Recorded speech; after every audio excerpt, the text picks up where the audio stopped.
내가 있으면 이 엄마는 이 편한 세상 사는데 안 온다. 여기 오지랖님은요, 거제도 살고, 거제도. 원주 사는 엄마는 원주 살고, 나무야님은 천안 살아요. 멀리서 이렇게 유튜브를 듣고 댓글 달고 이런 분들 진짜 참. 근데 이 편에서 안 오는 건 뭐야?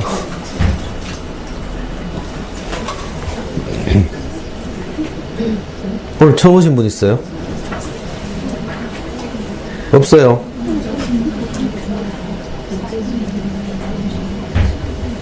지금 저 커피 받아가신 분 처음 온 분 아니에요? 두 번째요?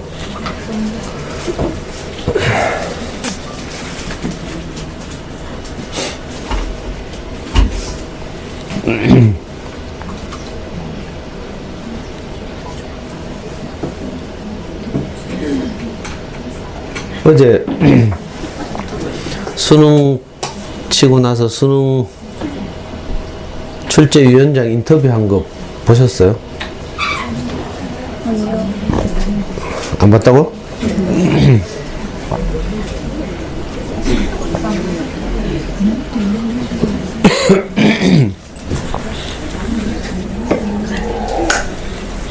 어우 답답해. 우리 애가 넥타이 메고 가라 해가지고. 왜냐면 어제 지가 오면서 면세점에서 아빠 선물로 넥타이를 사왔거든. 멋있어요. 그래가지고 오늘 아침에 일나가지고 확인까지 하더라니까. 이모들한테 가서 자랑하라 하면서. 어제 일본에서는 노동절이에요, 노동절. 우리말로 하면 우리나라는 뭐 3월 11일 근로자의 날 5월 1일 3월 10일로 하다가 원래 노동절이 미국의 메이데이가 5월 1일이거든요. 근데 이제 이 노동자들의 권리의식 이런 걸 고취시키는 것을 차단하기 위해서 노동자라는 말도 안 쓰고 군사독재 정권이 근로자라는 말을 사용하기 시작했죠. 그리고 해마다 3월 11일 근로자의 날이라고 해서 따로 지켰어요. 근데 오랫동안 이제 민주노총을 중심으로 이 노동자의 날 되찾기 투쟁을 한 거죠. 계속 정부하고 협상하면서 그 중에 중요한 안건 중에 하나가 5월 1일을 그날로 지키는 거예요. 그래서 이제 우리나라는 이제 5월 1일이 이제 지금도 이름은 노동절 아닐걸? 맞아요. 근로자의 날이죠. 이름을 그렇게 바꿨어요. 이 근로자라는 말하고 노동자라는 말하고 좀 다른 말이거든요, 사실은. 옛날 같으면 제가 이런 가지고 막 흥분하고 막 한 1시간은 이야기 했을 텐데. 뭐 그거나 뭐 그렇다 치고. 일본에서는 어제가 뭐더라? 레이버 생스 기빙 데이 하면서 노동자에 대한 감사의 날 이런 뜻이겠죠. 생스 기빙은 추수감사절 해가지고 미국에서는 11월 마지막 주 목요일인가? 이게 생스 기빙 추수감사절이라고 하죠. 근데 하여튼 그래가지고 지금 이제 휴가 나가지고 대구 왔는데 돈 엄청 가져가 놓고는 어제 면세점에서 엄마는 뭐 티파니 뭐 팔찌? 근데 내 넥타이가 더 비싸다던데. 하여튼 면세점에서 내가 원래 이렇게 사선무늬 있는 넥타이 사오라 했는데 없다고 아무거나 사왔대.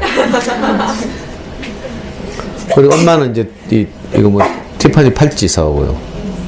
얼마나 참 계속 매보락하고 막 팔찌 했낙하고 완전 애기예요, 애기. 28이라도 애기죠, 애기. 누가 카더라? 이번 주에 들었는데 우리 뭐 다 애기잖아요, 애기 사실은. 나이만 먹었지 우리 마음 그대로거든. 알아요?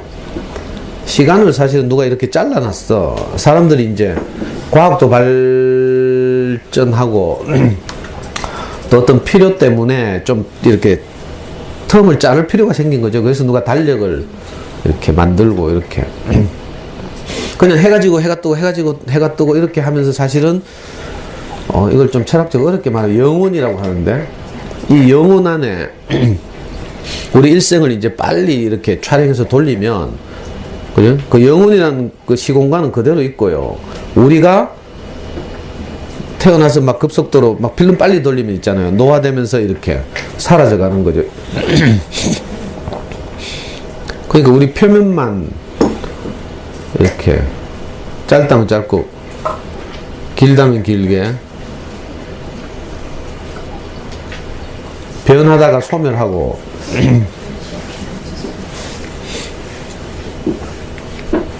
변하다가 소멸하고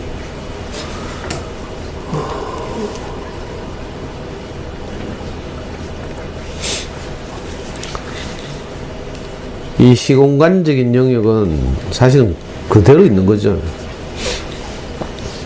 그러니까 그 안에서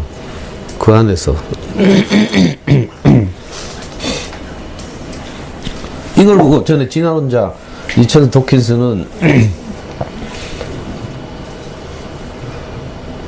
뭐라고 말했는가 하면요. 인간은 사람은 이 유전자를 잠시 유전자가 잠시 사람의 몸을 숙주로 이용했다가 그죠? 이 수명이 다하면 재빨리 우리를 이 숙주인 우리 몸을 떠나서 우리 후손들의 몸을 또 빌린다는 거라. 그 진화론을 따르면요, 인간은 지금 비참하다니까. 무슨 말인지 알겠어요? 이 나를 구성하고 있는 이거 뭐라 하노? DNA 맞아요? 유전자 체계가 내 몸에 있다가 내가 소멸하면 이제 더 이상 기생할 수 없게 되는 거죠.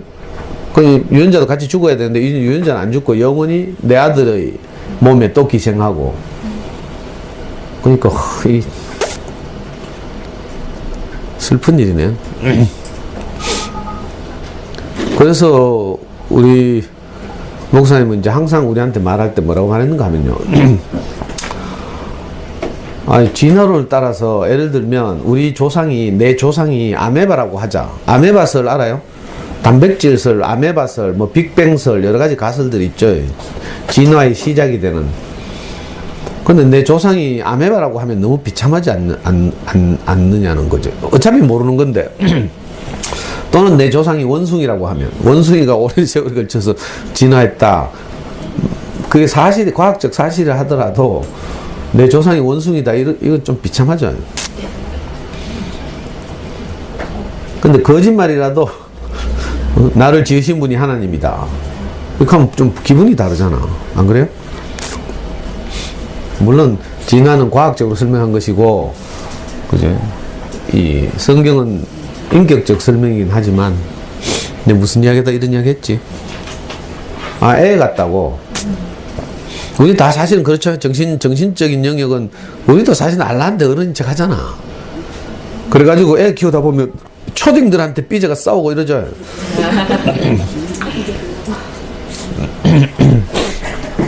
정말 유치찬란한 거 가지고 우리 막 조국의 민주주의 때문에 크게 싸우는 일 잘 없고요. 주로 반찬 때문에 싸우고 막. 어제도 내 우리 모기님한테 말 한마디 잘못했다가 또 덮어 써가지고.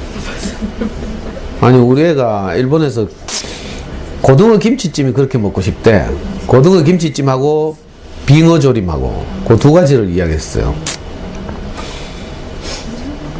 그래가지고 빙어 조림은 명혁이 엄마가 우리 아이 엄마가 이제 폭풍 검색해가지고 어제 수능 감독 끝나자마자 애는 비행기에서 내려가 택시 타고 오고 도쿄에서 대구 오는 비행기가 있더라고. 도쿄는 비행장이 2개거든요. 뉴욕처럼. 그래서 그 유명한 하네다 공항에서는 없고 나리타 공항에서는 대구 오는 직항이 있더라고. 내려가지고 택시 타고 오고 우리 와이프는 수능 감독 끝나고 바로 막 애 픽업하러 와서 만나가 이제 폭풍 검색해가 빙어조림 그건 해결했어. 근데 이제 고등어 김치찜은 옛날에 제가 엄마들한테 조언을 받아가지고 우리 집에 한번 배달해 준 적이 있거든. 그게 생각이 나서 다시 우리 단톡방에 물었더니 어떤 엄마가 저 범어동에 뭐 맛있는 김치찜 있다고 그걸 올렸어요. 그래가지고 모기님이 확인해 보니까 진짜 맛있게 생겼대. 근데 문제는 우리 아드님이 언제 이걸 먹겠다고 할지 모르는 거야, 이제. 그래서 나도 항상 긴장하고 스탠바이 하고 있는데, 어제 점심 먹다가 모기님이 갑자기 김치찜 언제 시킬까요? 하면서. 나도 지금 스트레스 받아가 이제 언제 시키라 할지 내가 우리 아들한테 명령이 떨어져야 하는 건데, 모기님까지 내 스트레스 주니까 내가 신경질 확 나가지고요. 좀 가만히 있어라 하면서.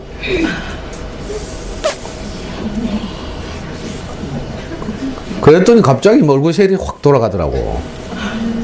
자기는 이제 우리 시키면 자기들도 하나 시키려고.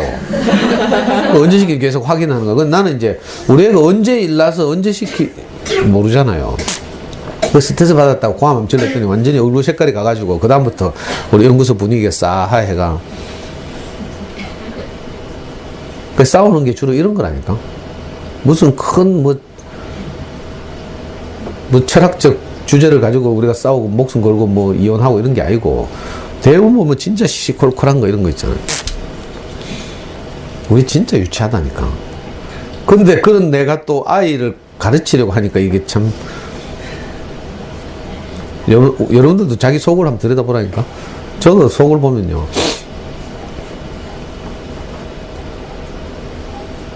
하여튼 몇 달 만에 아들이 와가지고 또 집에 이제 화기애애해지고 막 밤늦게까지 거실에 모여가지고요. 우리 모이면 맨날 하는 일이 있거든. 대화가 똑같아. 야, 니 어릴 때 어떻게 그렇게 아빠 속도 안 쓰고 공부를 잘했노? 하면서. 아빠가 연구소 애들하고 해보니까 정말 참, 우리 아들 장하다는 생각이 들더라 하면서 이제. 이래 시작해가 이제. 엄마 또 도망간 이야기 하고 이제. 우리 집이 하는 대화는 항상 그래요. 왜? 우리는 항상 그 첫 자리에 있지 않거든요. 인생이 행복하게 살려면 내가 가장 비참했던 그 자리. 그죠? 그걸 늘 내 첫 자리를 기억하면요. 다시는 그럴 일이 없거든? 그럼 항상 그때보다 나아. 제가 배운 거죠. 이것도 우리 스승한테 배운 건데. 그러니까, 이걸 보고 성경이 어떤 거죠? 네가 첫사랑을 잃어버렸다. 이렇게 말해요. 첫사랑이란 말은 시간적으로 처음 사랑, 뭐, 이런 말도 되지만, 가장 소중한 사랑 이런 말도 되죠. 첫이라는 말을 국어사전 찾으면 으뜸이다 이런 말도 있죠. 첫 1번이라는 말이 여러 가지 의미를 가지고 있거든요. 가장 큰 뭐 이런 말도 있고. 제가 이제 그걸 배운 이후로 우리 가족은 항상 제가 대화를 할 때마다 일부러 그쪽으로 이끌어요. 첫 자리로. 왜냐면 그 자리에 우리 가족이 딱 못 박혀 있으니까 그 이후로는 항상 복된 거라. 우리 아이한테 엄마한테 버림받은 것보다 더 복된 일이 어디 있겠어요. 그래서 어제도 또 꺼냈거든. 아빠가 그때 엄마를 한번 회의해보려고 니를 안고 어떤 카페에서 엄마를 만났을 때 아빠는 네가 막 엄마 다리를 막 붙들고 늘어지기를 기대했는데 네가 너무 어려가지고 엄마가 너무 엄마를 오랜만에 만나서 너무 기쁘니까 기쁜 나머지 막 그 카페를 계속 뛰어다녔거든요. 엄마 보통 울면서 엄마 집으로 돌아와 뭐 이렇게 해야 되는데 이거 안 하고 너무 기쁘니까 계속 돌아다니는 거라. 어린이집에서 뭐 만들어 온 거 엄마한테 막 자랑하고. 근데 내가 진짜 속상했거든요. 그 이야기 다시 끄집어내니까 아빠 또 저 이야기 한다 그랬어. 그리고 사실은 엄마가 니한테 일본에 가거나 뭐 서울에 올라갈 때마다 아빠가 안 가는 이유가 있다 하면서. 우리 애는 아빠는 맨날 말로만 적하고 자기한테 한 번도 안 온다 하고 막 이렇게 하거든. 아빠가 가면 아무래도 네가 신경이 쓰이고 불편하고 이런데 엄마하고 니하고 둘이 이제 여행도 다니고 하면 어린 시절 네가 충분히 엄마를 못 누렸던 그 시간을 그 아빠가 보상받게 하고 싶어서 그렇다 하면서. 뭐 하여튼 이런 이야기 하다 보면 막 너무 행복해지잖아요. 그날 이후로 막 그죠? 기적 같은 나날들이 계속됐으니까. 우리 연구소 꼬마들 보니까 어이구 그때 뭐 40개월 30 몇 개월 이런 꼬마들 보니까 진짜 아무것도 모르는 애기더라고. 애기. 저도 그때 어찌할 바를 몰라가지고 막 뭐 인생을 어떻게 살아야 될지 모르고요. 뭐 이상하죠. 그러니까 지식으로는 그냥 모든 걸 다 아는 것 같았어. 그때 제가 34살이었으니까 26 이후로 이제 뭐 대학 가서 공부도 하고 뭐 이러면서요. 세상이 어떻게 움직이는가 막 저는 했죠. 마르크스의 자본론 뭐 이런 거 읽고 레닌의 뭐 일보 전진 이보 후퇴 뭐 이런 책 읽고 막 이러니까 내가 뭐 세상을 다 아는 것 같아. 이게 전부 지식이죠. 근데 사실은 지식으로는요. 여러분들이 뭐 임신과 출산에 관한 뭐 백과사전을 다 외워도 애 못 낳아. 근데 저 시골에서 농사 짓는 안악이 그죠? 남자 만나가지고 딱 결혼해가 동침해버리면 애기가 딱 나와. 임신과 출산에 가서 아무도 몰라도 그래. 그러니까 지식은 허구죠, 허구. 우리가 아이를 키우는 데 있어서 알고 있는 자녀 교육에 관한 수많은 지식과 정보들이 있을 거예요. 이건 뭐 공부시키는데 좀 도움이 될지 모르지만 아이를 살리고 행복하게 하는 데는 하나도 도움이 안 돼요. 지식은 허구예요. 어떤 지식이 우리 아이의 또는 우리 남편의 길을 살리고 있잖아요. 사람이 살아나게 하고 용기를 주고 이런 데는 아무 도움이 안 돼. 그러니까 여러분들은 인생을 살면서 이 지식의 세계와 생명의 세계를 잘 구분할 수 있어야 돼요. 지식의 세계가 필요 없다는 말이 아니에요. 직장생활 하려면 이제 지식이 있어야 되고 운전을 하려면 도로교통법 잘 알아야 되고요. 이 필요하죠. 먹고 살아야 하니까 우리가 생존하기 위해서. 그러나 그게 다가 아니고 그게 더 중요한 게 아니라는 말이죠. 지식의 세계보다 훨씬 더 중요한 것이 있는데 그게 생명의 세계. 그 생명 안에서 우리가 서로를 살리고 격려하고 이러는 것이 이제 먼저 우선시 되면 사는 게 굉장히 쉬워요. 근데 판단하면 이제 지식으로 판단하면 예를 들면 야 저기 28이나 됐는데 돈을 저렇게 써도 되나? 이거 지식이죠. 옳고 그름이에요. 옳고 그름으로 우리 아이를 쳐다보면 어떤 엄마 내한테 질문하다니까 선생님 아들이 그래 하자는데 다 해도 돼요 하면서 아직 이게 이제 명확하게 구분이 안 되니까 뭐 당연히 이제 생기는 의문이죠. 그래서 제가 옛날 그런 말 했죠. 소통은 오늘이 마지막인 것처럼. 다시는 우리 아이를 못 본다고 생각해봐요. 뭐 돈 아껴 쓰라 이게 무슨 의미가 있어요. 그냥 아빠의 마음을 아이한테 전하고 소중하게 여기고 이런 게 가장 중요하죠. 평소에 이런 걸 잘 해두니까 어제도 우리 아이가 와서 하더라고. 사는 게 낙이 없다 하면서. 그래 그렇지 하면서 내가 바로 받아서 아니 네가 그래 지금 27인데 27, 28인데 평생을 이렇게 직장생활 하면서 월급 받아가지고 새끼 밥 먹고 산다고 생각해봐라. 얼마나 인생이 허망하노. 안 그래요? 그걸 뭐 어떻게 벗어나고 싶어서 결혼도 해보죠. 결혼하면 또 달라지나? 똑같지. 평생을 밥 먹고 사는 일에 남편도 나가서 직장에 매워가지고 스트레스 받아가면서 이게 인생이 다라고 하면 정말 이 절망적이에요. 절망적. 여러분들 곰곰이 한번 생각해 보라니까. 밥 먹고 살고 애 키우고 이게 다다. 그래서 또 우리가 인류가 지혜를 동원해서 그러면 이제 애 키우는 데서 또 낙을 찾아야지. 이렇게 소박하게. 그래서 애 공부시키고 요것도 시켜보고 뭐 팩터도 시켜보고 뭐 오르다 시켜보고 뭐 엄마가 뭐 할 수 있을 때부터 하잖아요. 2살, 3살 때부터 뭐 하죠. 신기한 한글나라 부르고 막 뭐 시키면서 조금씩 깨달아가 알아가고 이러면 너무 기쁘고 막 동영상 촬영해가 막 그것도 물론 기쁘죠. 행복하고 이런 일인데 근원적인 해결책은 아닌 거죠. 그래서 우리 아들한테 내가 어젯밤에 켰어요. 그거 하자마자 내가 그렇다고 회사 생활이 뭐 힘들거나 이런 게 아니에요. 물어보니까 아주 인종차별 없나 하면서 내가 물어봤거든. 없대. 그 자기 부서는 이제 오너 직속 뭐라 하더라? 신규 사업 개발부 해가지고 보통 이제 대기업에서는 이제 여러 개의 본부를 두고 본부장 있고 뭐 이렇게 체계가 있는데 우리 아이가 근무하는 부서는 본부장이 없어요. 오너하고 직통한 거라. 그 신규 사업 개발부 부장과 오너가. 왜냐면 의사결정을 신속하고 빠르게 인수합병하고 이런 거, 주식 매매하고 이런 거 하고. 그리고 굉장히 이제 그 대기업 치고는 자유롭고 넥타이도 안 매고 근무하고. 뭐 직장생활 특별히 어렵거나 이런 게 아니고요. 지도 가만히 생각해보니까 그럴 것 같아. 암담하게 평생을 회사 출근해가 와가 기껏 한 300만 원 받고, 물론 월급은 조금씩 올라가겠지만. 그래서 내가, 그래, 일본에 있더라도 아빠 말씀 열심히 들으라 하면서. 극한이 우리 아가 하는 말이, 그래, 아빠 말씀 몇 개 들어봤는데 너무 길더라 하면서.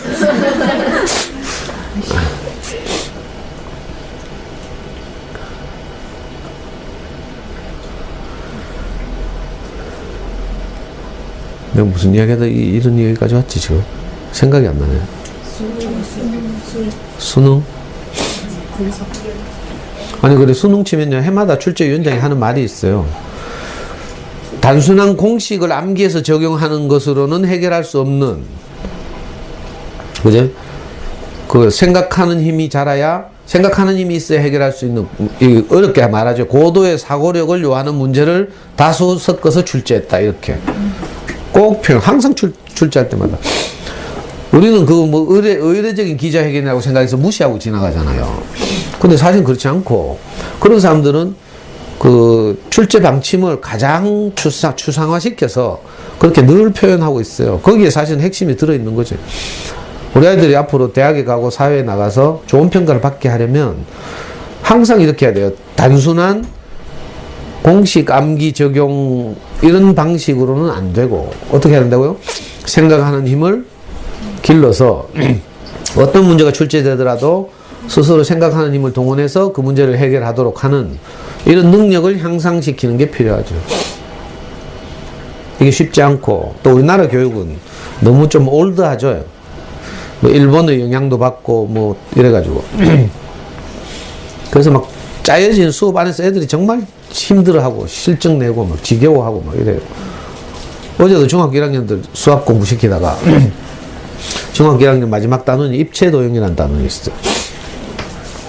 거기 보면 정다면체 이런 거 나오거든요. 내가 엄마들하고 우리 수학 수업 할 때도 엄마들 보고 직접 그리코 가지고 정다면체를 만들어 보라 했잖아요. 그 중학교 1학년 교과서에 나오거든.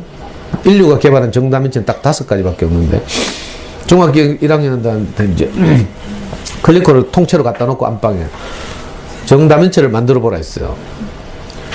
그랬더니 보통 평소 때 문제를 풀거나 할 때는 미칠락 하고 있잖아요. 뭐 10시 50분만 되면 벌써 뭐 다 도망갈락 하고 막 이러던 놈들이 내가 어제 가라고 고함을 질러도 9시까지 안 가는 거라.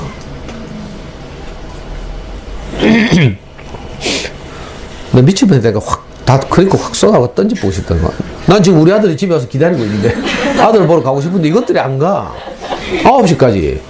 그것도 얼마나 열심히 창의적으로 막 히히거려 가면서 있잖아요. 막 만들다 안 되면 던져가면서 깨가면서 막. 그래서 저 내 책상에 가면 지금 애들 만든 거 2개 있다니까. 무슨 이상한 우주기지처럼 뭐. 이렇게 해야 되는데, 그죠? 이게 이제 공교육 안에서는 참 어렵고 힘들고. 그래서 사실 어쩌면 우리가 이제 개별 가정들이 이걸 이제 좀 보완하고 이렇게 해야 되는데 이게 쉽지 않죠. 엄마 혼자서 이 어려운 것을 해나가려고 하니까.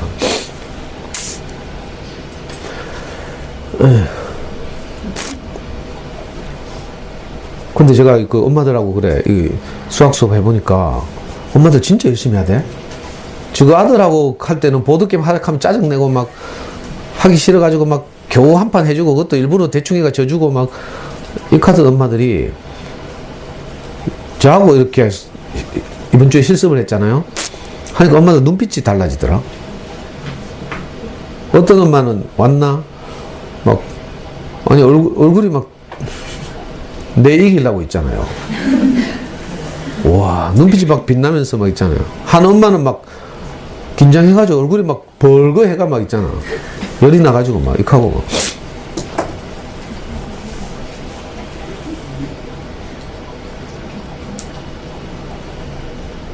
저는 그래요. 아이고, 내가 엄마들한테 돈 받고 이거 수업해야 되겠나 고 이런 생각을 했는데 완전히 내 생각이 바뀌었어.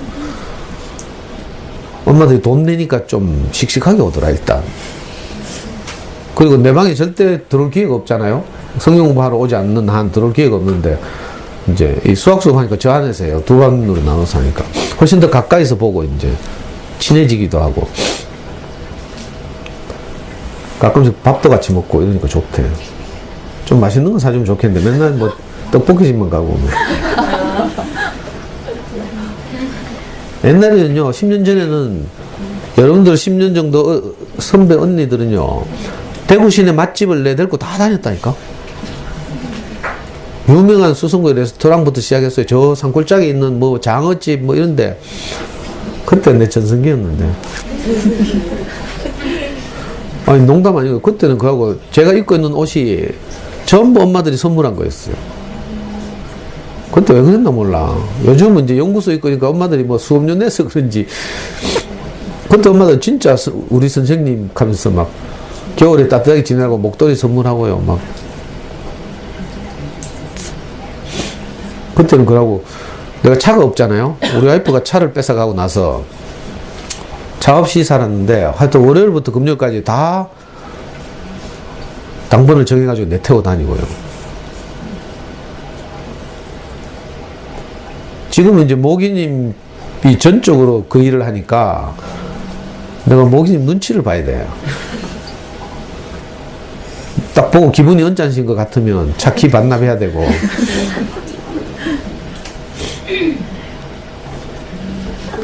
저 방금 숨 쉬었잖아?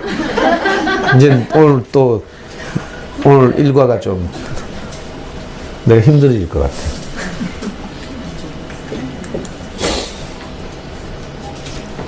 오늘은요, 월동 준비를 어떻게 할까? 제가 해마다 한 번씩, 뭐 화면이 안 바뀌지?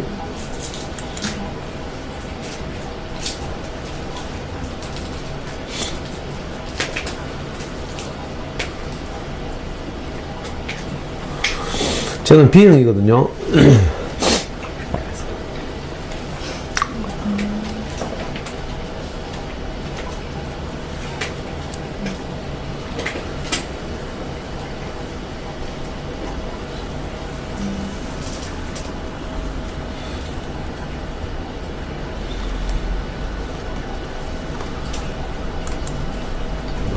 저는 B형의 결정적 단점이 뭔가 하면 나온 대로 말하는 거라. 명희씨 저 인상 돌아가는 거 봐라. 오랜만이네. 이번 학기 들어 처음인가? 두 번째? 그래도 안 있고 참.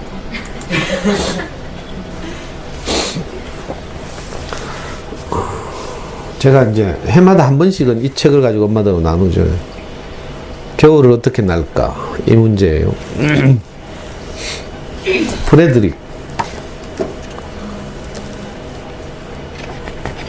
그리고 만약에 제 마음이 변하지 않는다면 다음 주에는 이 프레드릭을 쓴 레오니온이라는 작가의 또 다른 작품 으뜸의 헤엄이, 이 두 권은 제가 항상 엄마들한테 소개하고 싶고 또 제 마음을 이야기하는 아주 적절한 책이기도 하고요.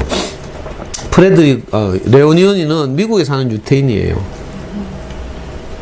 네덜란드에서 태어났네.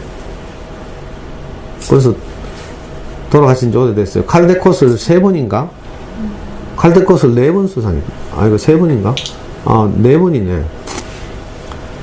조금씩. 프레드릭, 으뜸 헤엄이, 또 생쥐 알렉산드라와 태엽 장난감쥐 원리.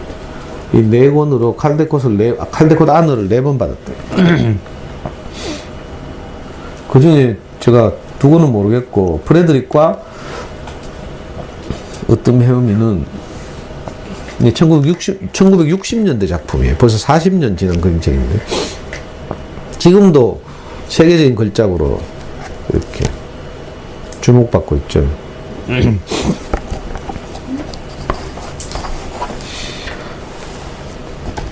일단 한번 읽어보겠습니다. 시공준이요. 맞지?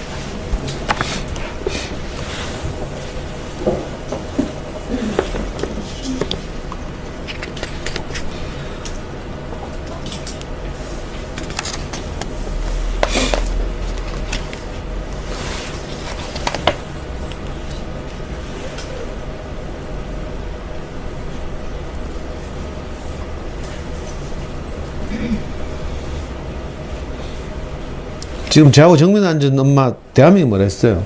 나뭇잎. 응? 나뭇잎? 어디서 많이 들었는데? 언제까지나 수영까지. 화남초등학교 있다는. 오랜만에 왔죠? 아니 지난주에 계속 왔는데 오늘 좀 늦었어요. 그래?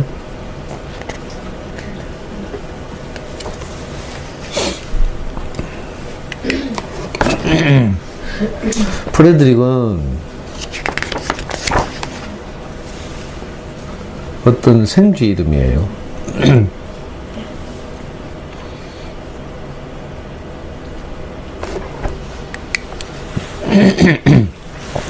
소들이 풀을 뜯고 말들이 뛰노는 풀밭이 있었습니다.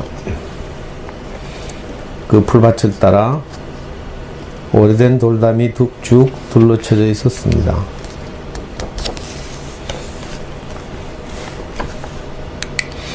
흙관과 곡간에서 가까운 이 돌담에는 수다쟁이 들쥐가족의 보금자리가 있었습니다.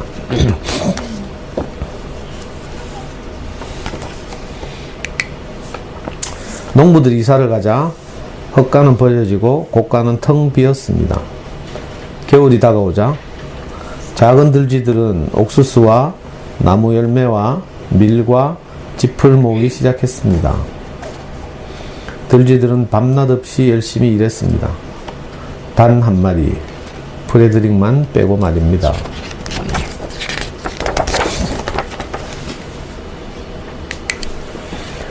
프레드릭, 넌 왜 일을 안 하니? 들쥐들이 물었습니다. 나도 일하고 있어. 난 춥고 어두운 겨울날들을 위해 햇살을 모으는 중이야. 프레드릭이 대답했습니다.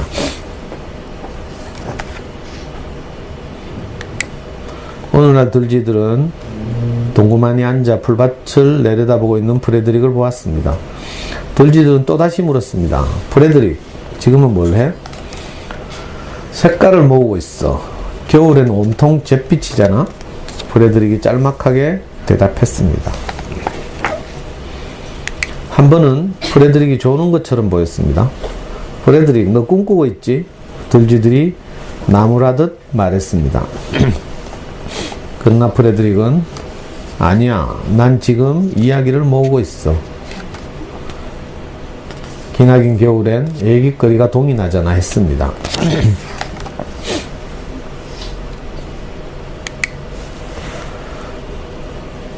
겨울이 되었습니다. 첫눈이 내리자 작은 들쥐 5마리는 돌담 틈새로 난 구멍으로 들어갔습니다.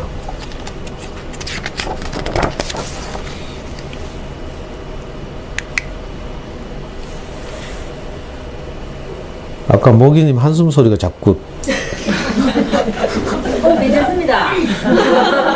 살아있습니다, 아직. 의식이 돼가지고 다음 주에는 우리 모기님이 하고 싶은 말 하는 시간을 좋죠? 네. 반격하는 시간. 그럴 텐데. 아니 어떤 면은 다 다음 주에 하고 다음 주에는 모기님이 가장 좋아하는 그림책 하나 정해가지고 우리 모기님이 한번 괜찮죠? 네. 별미를 나 책 읽다 보니까 자꾸 아까 그 한숨 소리가 들렸죠. 내가 점점 위축되기 시작. 처음엔 먹이가 아주 넉넉했습니다. 들쥐들은 바보 같은 늑대와 어리석은 고양이 얘기를 하며 지냈습니다. 들쥐 가족은 행복했습니다. 그러나 들쥐들은 나무 열매며 곡식 나다들 조금씩 다 갉아먹었습니다. 집도 다 떨어져 버렸고 옥수수 역시 아슬한 추억이 되어 버렸습니다. 돌담 사이로는 찬바람이 스며들었습니다. 들쥐들은 누구 하나 제잘되고 싶어 하지 않았습니다. 그러던 들쥐들은 햇살과 색깔과 이야기를 모은다고 했던 프레드릭의 말이 생각났습니다. 네 양식들 어떻게 되었니, 프레드릭? 들쥐들이 물었습니다. 프레드릭이 커다란 돌 위로 기어 올라가더니 눈을 감아봐. 내가 너희들에게 햇살을 보내줄게. 찬란한 금빛 햇살이 느껴지지 않니? 했습니다. 프레드릭이 햇살 이야기를 하자 4마리 작은 들쥐들은 몸이 점점 따뜻해지는 것을 느낄 수 있었습니다. 프레드릭의 목소리 때문이었을까요? 마법 때문이었을까요? 색깔은 어떻게 됐어, 프레드릭? 들쥐들이 조바심을 내며 물었습니다. 다시 눈을 감아봐. 프레드릭은 파란 덩굴꽃과 노란 밀집 속의 붉은 양귀비꽃, 또 초록빛 딸기덤불 얘기를 들려주었습니다. 들쥐들은 마음속에 그려져 있는 색깔들을 또렷이 볼 수 있었습니다. 이야기는 프레드릭은 목소리를 가다듬으며 잠시 동안 가만히 있었습니다. 그리고는 마치 무대 위에서 공연이라도 하듯 말하기 시작했습니다. 눈송이는 누가 뿌릴까? 얼음은 누가 녹일까? 궂은 날씨는 누가 가져올까? 맑은 날씨는 누가 가져올까? 6월의 네잎클로버는 누가 피워낼까? 나를 저물게 하는 건 누구일까? 달빛을 밝히는 건 누구일까? 하늘에 사는 들쥐 4마리, 너희들과 나 같은 들쥐 4마리. 봄쥐는 소나기를 몰고 온다네. 여름쥐는 온갖 꽃에 색칠을 하지. 가을쥐는 열매와 밀을 가져온다네. 겨울쥐는 오들오들 작은 몸을 웅크리지. 계절이 내신이 얼마나 좋아? 넘치지도 모자라지도 않는 딱 4계절. 프레드릭이 이야기를 마치자 들쥐들은 박수를 치며 감탄을 했습니다. 프레드릭, 넌 시인이야.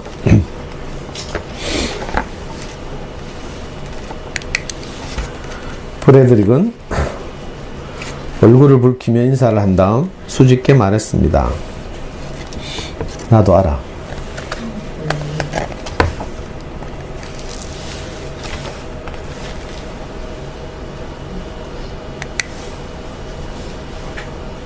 아주 단순하고 짧은 그림책이죠.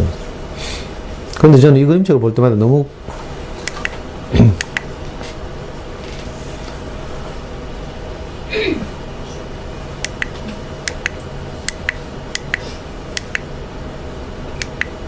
요즘 이제 오늘 눈이 왔다 하더라. 첫눈 왔죠. 너가 페이스북 보니까 가창에 눈 온 걸, 우리 목사님 때 근처에 눈 온 걸 올려놨는데 보니까 제법 쌓였어요. 그리고 이제 최근에 막 김장도 담고, 우리 김장 담아서 연구소에도 가져오고. 참고로 우리 냉장고 굉장히 크거든요. 최근에 누가 이사하면서 큰 냉장고를 우리 줬어. 그래가지고 김장김치 가져오면 얼마든지 담을 때가 있어요. 옛날에 몇 년 전에 진짜 유튜브로 강의를 보던 어떤 아줌마가 서울 강북에 사는데 변두리인가 봐요. 막 배추를 직접 이렇게 텃밭에 재배하더라고. 그래가지고 담은 김치를 택배로 보내왔잖아요. 그 내가 딱 좋아하는 막 갈치 속전 말고 갈치 젓갈 있죠. 전라도식으로. 우리 어머니가 전라도 분이라 가지고 얼마나 맛있던지 막. 이제 겨울 준비를 이렇게 하는 거죠. 근데 뭐 다 아시는 것처럼 인생에도요 항상 겨울이 온다니까. 우리는 그 겨울을 대비해서 엄마는 또 겨울을 노후라고 생각하더라. 그래서 노후 준비하고 막 이러죠. 뭐 봄, 여름, 가을을 지나서 겨울이 오니까 노후가 아니라도 겨울은 오게 돼 있어요. 꼭 노후라고 보장도 못해. 우리는 이제 이 겨울을 나기 위해서 다 자기들 나름대로 뭘 준비하죠. 이 생쥐들도 보니까 옥수수? 또 뭐더라? 4가지를 준비하는데 밀과 짚과 옥수수와 나무 열매 그래요.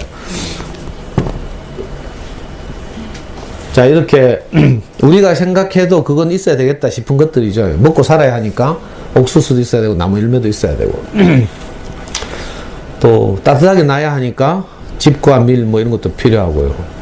그 당연한 것을 준비한다 싶잖아요. 근데 이제 이 프레드릭은 약간 그 개미와 배짱이 이야기도 조금 닮았죠. 부지런한 다른 생쥐들이 이런 것들을 준비할 때 프레드릭은 엉뚱한 짓 하고 있어. 우리말로 하면 4차원이죠, 4차원. 이해할 수 없는. 그러니까 옥수수나 나무 열매를 지금 모아야 되는데 뭐 하고 있어요? 햇살을 모으고 있어요. 햇살. 그리고 색깔, 그죠? 또 재밌는 이야기 이런 걸 모으고 있다고요. 이해할 수 없는 거죠. 그런데 이 생쥐들에게도 마찬가지로 이놈의 겨울은요, 이상하게 항상 내가 준비했던 것보다 더 길어. 인생도 마찬가지예요. 내가 생각했던 것보다 훨씬 더 엄혹한 추운 겨울이 다가온다니까. 어쩌면 이렇게 추울 거라고 한 번도 생각하지 못했던 일이 일어날 수도 있어요. 내가 감당할 수 없는 일들이 내한테 닥쳐오기도 하고요.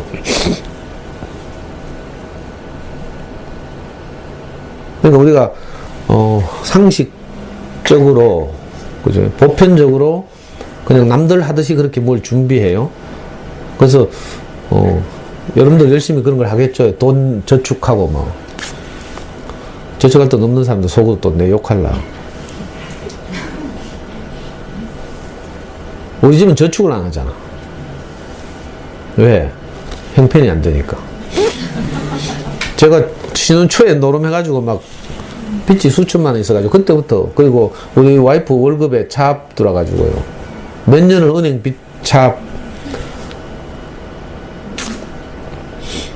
그것도 우리 와이프만 그런 게 아니라 우리 와이프를 보증선 동료 교사까지 은행에 차압 들어 학교에서 온갖 창피를 다 당했죠. 월급에서 차압해 가니까. 그것도 남편 사업하다 망해서 차압해 가는 게 아니고 아이고, 내가 어떻게 그렇게 살았나 몰라.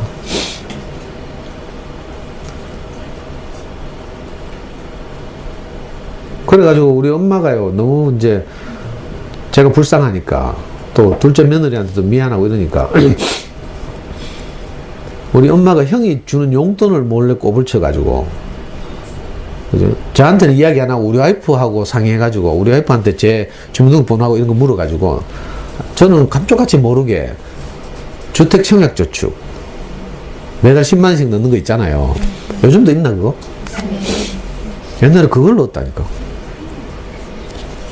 형이 주는 용돈 절약해가지고 며느리한테 미안하고 막 이러니까. 그런 남편 만나가지고, 우리 와이프는 원래 내하고 결혼할 때부터 각오를 했고,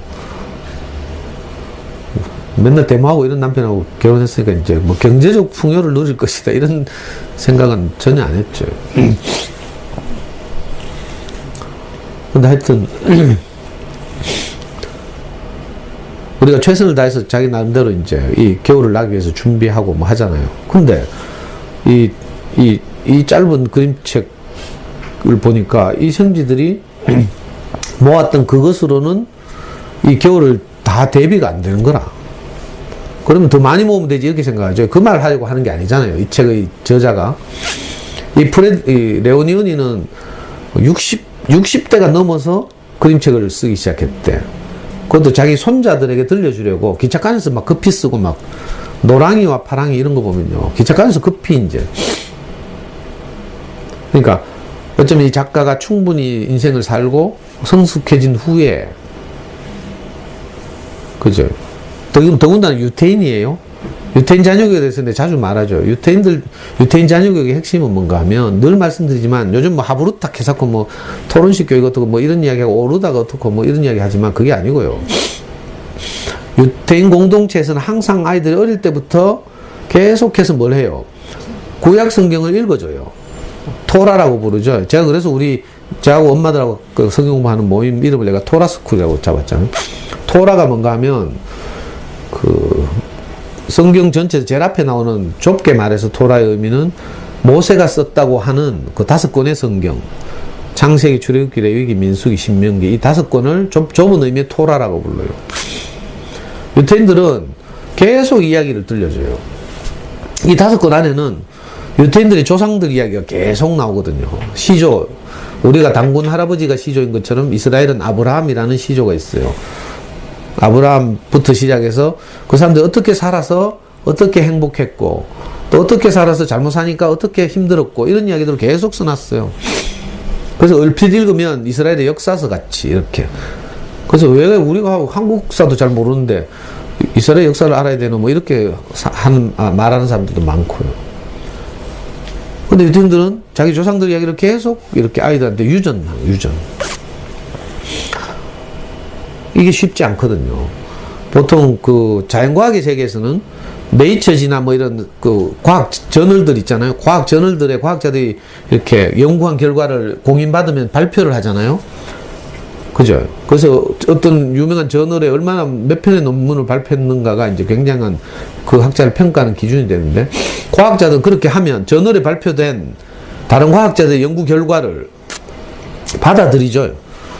받아들이고 거기에 기초해서 또 자기 연구를 추가하고, 이런 방식으로 과학을 발전시켜 왔어요. 그래서 놀랍도록 지금 발전해 있죠. 자연과학의 세계는. 근데 이 인문학의 세계는요. 그러니까 사람 사는 세계는 전혀 그렇지 않다니까. 사람 사는 그 많은 경험들이 지금까지 인류가 생긴 일이 축축돼 왔을 텐데, 이게 유전되지 않는 거라. 여러분들도 그럴걸요, 아마. 어머니들이 살았던 것 중에 뭐 겨우 뭐 김장 담는 법은 유전했을지 몰라. 어떻게 하면 시어머니의 갈등을 극복하는 거, 이런 문제 유전 받았어요? 안 받았죠. 그러니까 이조시대 때 하던 고부간의 갈등을 지금도 똑같이 하고 있어요. 시자는 뭐 시금치도 먹기 싫다 하고 막. 이 만국 공통이더라, 엄마들 사이에서 막. 근데 이스라엘 사람들 신기하게도 유태인들은 그죠? 아브라함 때부터 시작해서 대대로 후손들에게 이걸 계속 읽어주고요. 나중에 어떤 일까지 벌어져요. 랍비라는 사람들이 등장해가지고, 왜 시대가 이제 어떤 문학 작품들이나 이런 것들은 그 시대를 반영하잖아요. 그래서 수백 년이 흐르면 그때 사용했던 언어들이 이해가 안 돼가지고 내용 파악이 잘 안 되는 경우도 많죠. 그래서 이제 랍비들이 등장해서 그 선조들의 이야기를 해설하는 거라. 랍비를 보고 교사 또는 선생님이라고 번역하잖아요. 그리고 그 랍비들의 새로운 해석들을 모은 책이 뭐라고요? 탈무드라고 했죠. 토라는 원전이고 탈무드는 해석서라고 할 수 있어요. 유태인 공동체에서 이걸 계속 하죠. 성인이 될 때까지 12살 되면 성인식을 하거든요. 성인식 할 때도 그 토라를 펼쳐서 읽는다니까, 아이들이. 그걸 흉내낸 게 지금 성당에서 복사하는 거라. 성당 다니는 사람도 있겠죠. 신부님 옆에서 꼬마들 왜 복사하고 뭐 시다바리카 좀 미안하네. 뭐 보조하고 뭐 이런 거 하잖아요. 유태인 공동체가 원래 어릴 때부터 계속해서 그렇게 와서 인생의 지혜를 유전받는 거죠. 어떻게 살아야 하는지. 근데 우린 유전을 못 받았어. 유전을 못 받으니까 어떻게? 그냥 내 생각대로 그냥 텔레비 보니까 저런 직업을 가지면 저렇게 잘 사는구나. 연수구 보면 바로 이게 보이죠. 메시지가 내한테 막 전해져 와요. 그래서 공부 잘해야 되는구나. 아니면 얼굴은 이뻐야 되는구나. 몸매는 날씬해야 되는구나. 이런 메시지들이 우리한테 온다니까? 이게 이제 어디서 정체 모를 씨들이 날라와서 빈 밭에 뿌려지는 거하고 똑같아요. 그래서 우리도 모르게 그런 걸 준비해야 인생을 행복하게 살고, 혹시 닥쳐올 어떤 어려움에도 능히 대응할 수 있을 거라고 생각해왔죠. 근데 이게 막상 살아보면요. 저도 그렇던데 한 번도 생각하지 않았던 예기치 않은 어려움이 내 인생에 덮쳐오는 거라. 저는 은연히 많았는데, 뭐 저야 뭐 내니까 뭐 몸뚱아리 때우면 되지만, 저는 어릴 때부터 워낙 고생하면서 살아가지고 웬만한 건 그냥 몸으로 때우면 되고요. 수틀림 안 만나면 되고, 뭐 혼자 거지처럼 살아도 얼마든지 살 수 있거든요. 저는 초등학교 4학년 때 알바했다는 이야기 했죠. 초등학교 4학년 때 아이스크림 장사 했다니까, 내가. 그때 오후반, 과밀학급이라 가지고 오전반, 오후반으로 있었는데, 나눠져 있었는데, 제가 베이비붐 세대예요. 굉장히 애들이 많았어. 그러니까 초등학교 오후반이야. 오전에 제가 아이스케이크, 그 얼음창고, 동네마다 비산동 가면 얼음창고 있거든. 얼음창고 찾아가면 내 몸통보다 더 큰 아이스케이크 통을 짊어지어 주고, 아이스케이크를 담아준다니까? 통 가득. 그 통 옆에는 망이 이렇게 있어요.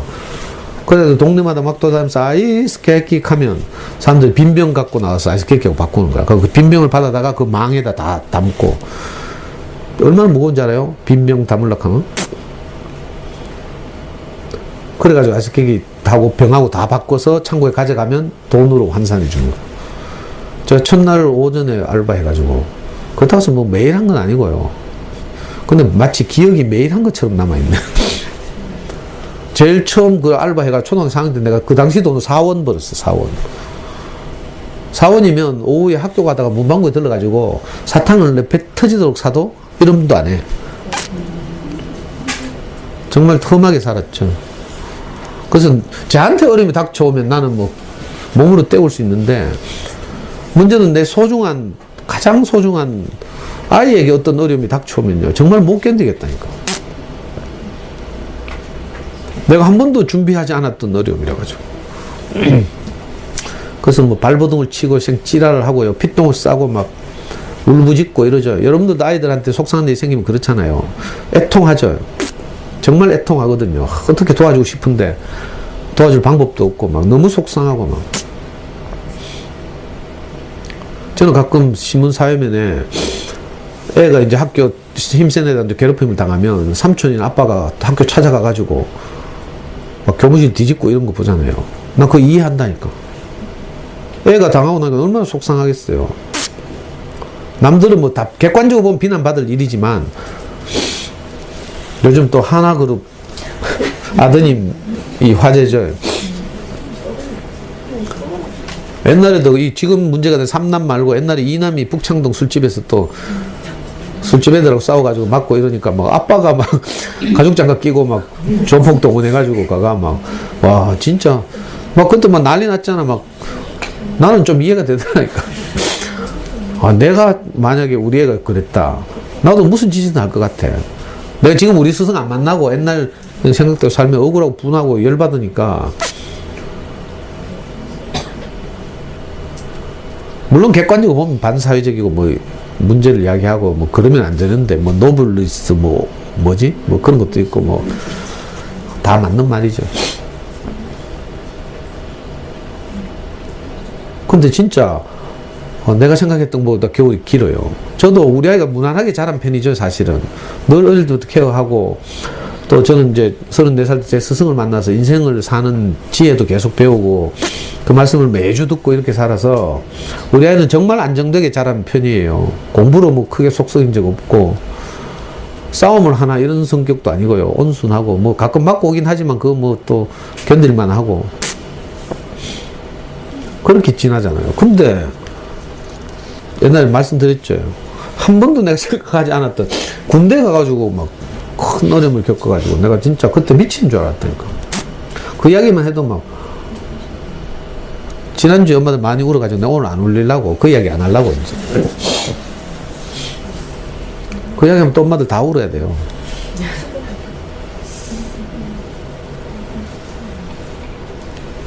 너무 많이 울면 머리도 아프고 막 이렇다니까. 근데 제가 여러분들에게 말씀드리고 싶은 게 뭔가 하면, 이 생쥐들이 경험하는 것처럼 우리가 생각하는 그 상식적인 겨울이 우리 생각보다 늘 길고요. 그래서 그것만으로는 겨울을 나기 어려운 거라. 물리적으로만 생각하면 그럼 나무 열매 더 모으고 2배 모으고 뭐 이러면 되지 않냐 이렇게 생각하지만, 그 말 하려고 하는 게 아니고요. 우리가 준비한 것보다 항상 겨울은 더 길다 이런 거죠. 먹고 사는 것만 해결되면 될 것 같지만, 사람이 먹고 산다고 뭐 의미가 있고 가치 있고 행복하고 이런 거 아니거든요. 어제 우리 아들도 겠다 했죠. 이제 회사 들어가니 몇 달 되지도 않는 놈이 벌써 사는 게 재미가 없다 이거. 당연히 재미없지. 먹고 사는 게 다라면 동물이나 우리랑 다를 게 하나도 없거든요. 그래서 사람은 동물과 다른 게 뭔가 하면, 뭐 생각한다 뭐 이런 건 뭐 이런 이야기도 하고 하는데, 그게 아니고요. 우리는 어떤 우리 인생을 그 가치 있게 하는, 보람 있게 하는, 행복하게 하는 어떤 것을, 가치를 받아들여서 이 가치를 실현하면서 살아야 비로소 삶의 의미가 있어요. 그 저마다 가치는 다를 수 있어. 그래서 어떤 사람들은요, 제가 운동권 할 때도 그랬죠. 운동권 할 때는요, 절대 뭐 공허하지 않다니까. 왜? 그 아주 체계적인 가치가 딱 들어와서 나를 정리하거든. 인생을 정리해버려. 그래서 그냥 일상일 때는 이게 뭐 인생이 공허하다는 이런 생각 없어요. 아주 의미 있고 있잖아요. 우리 사회를 진보시키고 이런다고 생각하는 거죠. 근데 그것도 이제 어느 날이 되면 한계가 오는 거죠. 근데 이 프레드릭은 신기하게도 욕먹어 가면서 다른 걸 준비하고 있는 거예요. 객관적으로 볼 때 일반적인 생쥐가 아니니까 놀림도 받고 어쩌면 따돌림을 받을 수도 있고요. 비난도 받고 게으르다는 소리도 듣고 이럴 수 있죠. 근데 사실은 프레드릭이 뭐 먹을 거 준비 안 했겠어요. 그림책이니까 이걸 다 생략하겠죠. 근데 더 중요한 것을 준비하고 있다는 걸 강조하는 거지. 긴 겨울을 나려면 따뜻한 햇살이 있어야 되고요. 또 아름다운 색깔? 왜? 겨울은 온통 잿빛이니까. 했죠. 우리 모기님 제가 처음 만났을 때 모기님 모든 옷이 잿빛이었다니까. 회색 아니면 검은색. 왜? 모기님 인생이 긴 겨울이라서.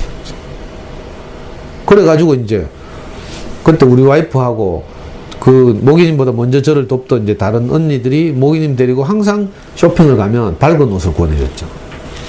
그래가지고 지금은 뭐 빨간 옷도 있고요.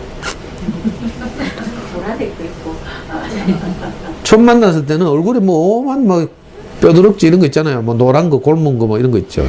피부에 드르륵 했다니까? 37살 때. 근데 신기하게도 어느 날 보니까 피부가 깨끗해져. 신기하죠? 내가 사실은 엄마들 진짜 피부 좋게 하고 이뻐지게 하는 이런 강의를 하고 있다. 그러니까 프레드릭이 이런 걸 준비하고 있는 거라 도저히 이해가 안 되죠. 아, 긴 겨울 나는데 먹고 살고 뭐 지푸라기 입고 이래야 뭐 깔고 따뜻하고 이럴 텐데 이상하게 그것만으로 안 되는 거라. 이걸 노골적으로 이야기한 유명한 예수 에피소드가 있죠. 그 돌을 가지고 떡을 만들어 보라 이런 이제 유혹을 했는데 그때 예수님이 40일 굶었을 때라 굉장히 배가 고프죠. 그때 이제 그 시험하는 사탄이 와서 이 돌을 니는 하나님의 아들이라니까 돌로 떡을 만들어 보라 이렇게 그럼 먹으면 되잖아 이렇게 유혹한다니까. 얼핏 들으면 그래 나는 하나님의 아들이니까 남들 못하는 걸 해야지 이렇게 생각할 수 있죠. 우리 엄마들 가끔 이거 돌로 떡 만들라 하더라. 그래도 나는 강의를 들었으니까 이걸 예수 버전으로 하면 나는 하나님의 아들이니까 이 말이에요. 나는 강의를 들었으니까 열받는데 화도 안 내야지 뭐 이렇게. 이게 돌로 떡 만드는 거라니까. 그 유혹이죠. 유혹. 사탄의 유혹이에요. 네가 할 수 없는 것을 해야 되지 않냐. 다른 보통 사람들이 할 수 없는 걸 네가 해야 되지 않냐. 네가 하나님의 아들이라니까 이렇게. 이게 우리 교회는 늘 유혹이죠. 대부분 여기 넘어가.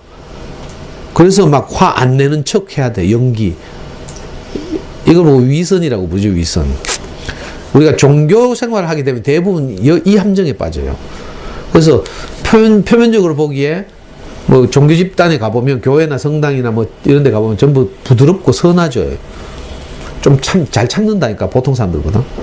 근데 계속 깔짝대봐.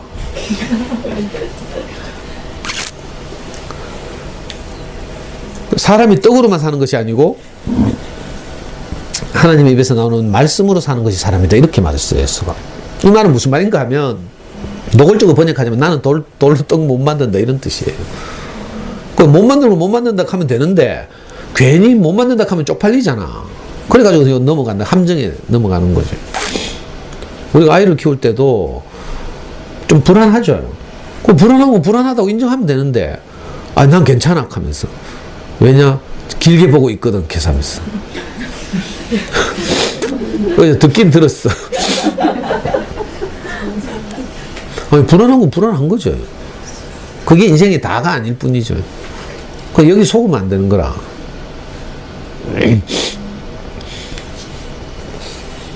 그래서 우리가 이 생쥐들처럼 뭐 열심히 성실히 살아야 돼요. 사실 직장생활도 하고 해야죠. 저처럼 살면 안 돼. 저는 우리 와이프한테 한 번도 월급을 갖다 줘본 적이 없어요. 그래서 참 이 평생의 제 짐처럼 부담으로 저갓집에도 미안하고요. 주변 사람들 볼 때도 제가 옛날에 요즘은 이제 어른들이 우리 장인 장모님 다 돌아가셔서 괜찮은데 젊을 때 명절에 시골 가잖아요. 미친다니까.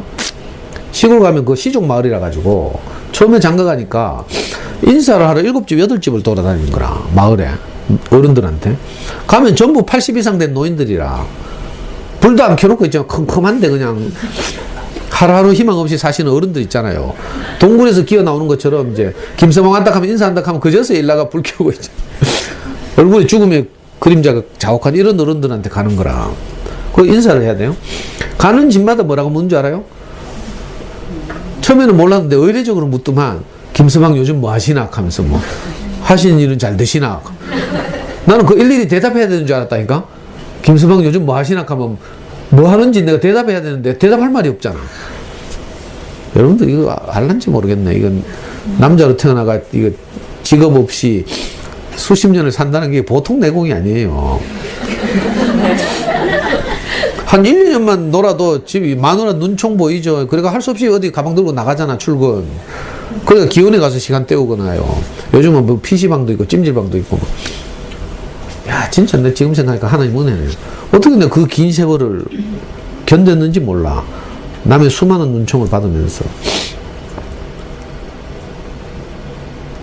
제 인생의 긴 겨울 때도 제가 프레드릭 같은 분을 만났잖아요. 세상 사람들이 가지지 못한 이상한 것, 이 인생이라는 긴 겨울을 나는, 그죠?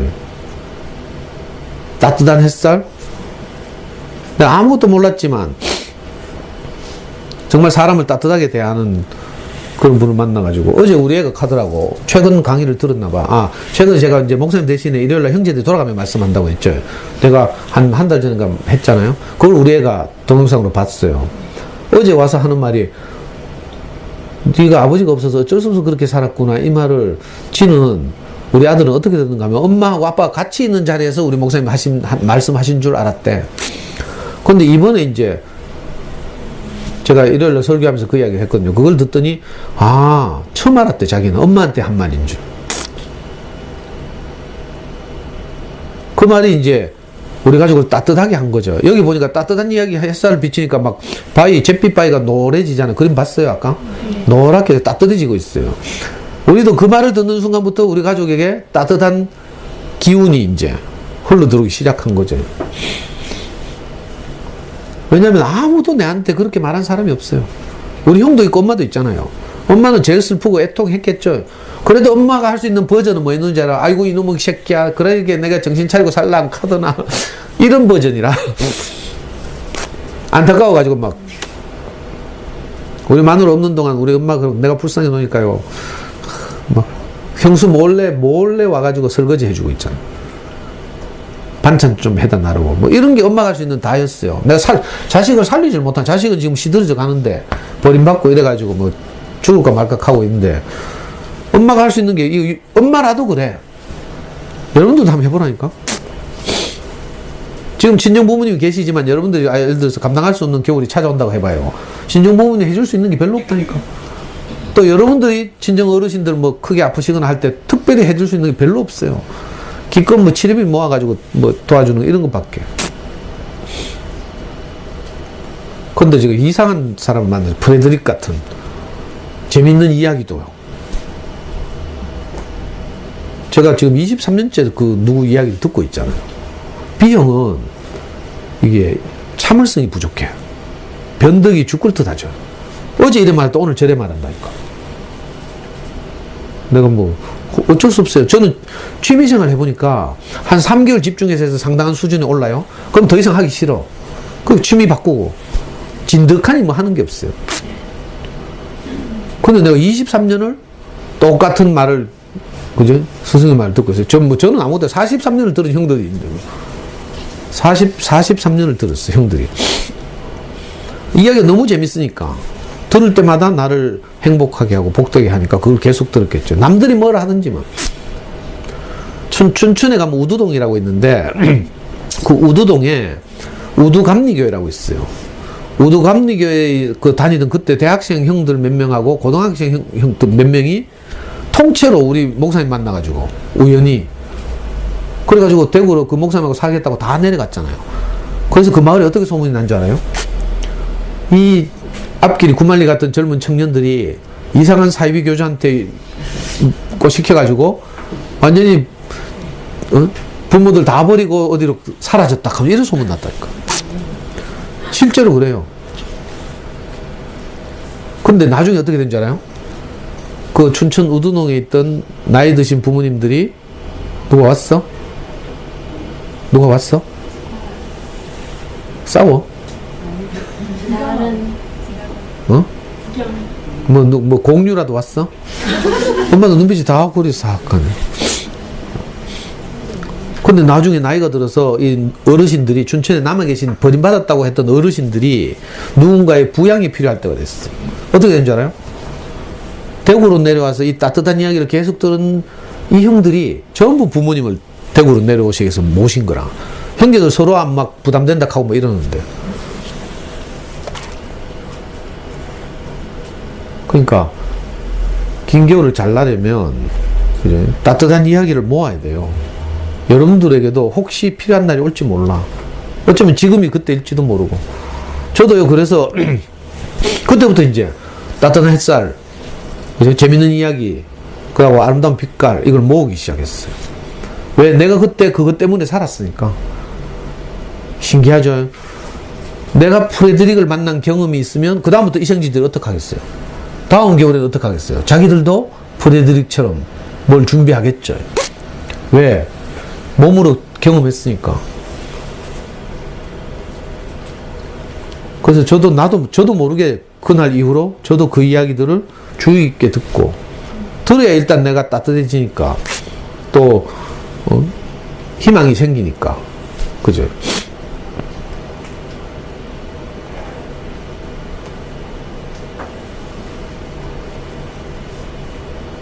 신기하게도 그날 이후로 아까도 말했지만 저나 우리 아이의 인생에서 그게 첫 자리라고 했어요. 가장 그 인생의 분기점이 되는, 여러 번 말씀드리면 인류의 역사는 AD와 BC로 나눈다고 했죠. BC는 Before Christ, AD는 Anno Domini라는 라틴어인데 둘 다 똑같아요. 그리스도 이전, 그리스도 이후라는 뜻이에요. 2000년 전에 그 그리스도라고 불렸던 한 청년이 나타났고, 그 청년의 삶을 기준으로 해서 서양 역사를, 서양에서 나누기를 역사를 그리스도 이전, 비포아 크라이스트, 그리스도 이후 이렇게 나누는 거죠. 이렇게 역사적으로는 사실은 2000년 전에 이미 BC와 AD로 나눠졌지만, 그런데 지금 AD를, 물리적으로는 AD를 살고 있죠. 여러분들이 다 기원 후를 살고 있어요. 근데 사실은 여전히 실제 삶의 내용을 보면 기원 전을 살고 있다니까. 여전히 뭐 돈 많아야 되고 뭐 많아야 되고 이런 거 있죠. 이게 기원 전의 삶이라 전부. 행복이, 인류의 행복이 물질적 풍요, 그죠? 이스라엘로 말하면 나라의 부강 뭐 이런 거라고 생각했던 거죠. 이게 이제 소위 말하는 기원 전 삶이죠. 구약 시대 삶. 옛날 사람들은 전부 복이라는 게 다 이런 거라고 생각했어.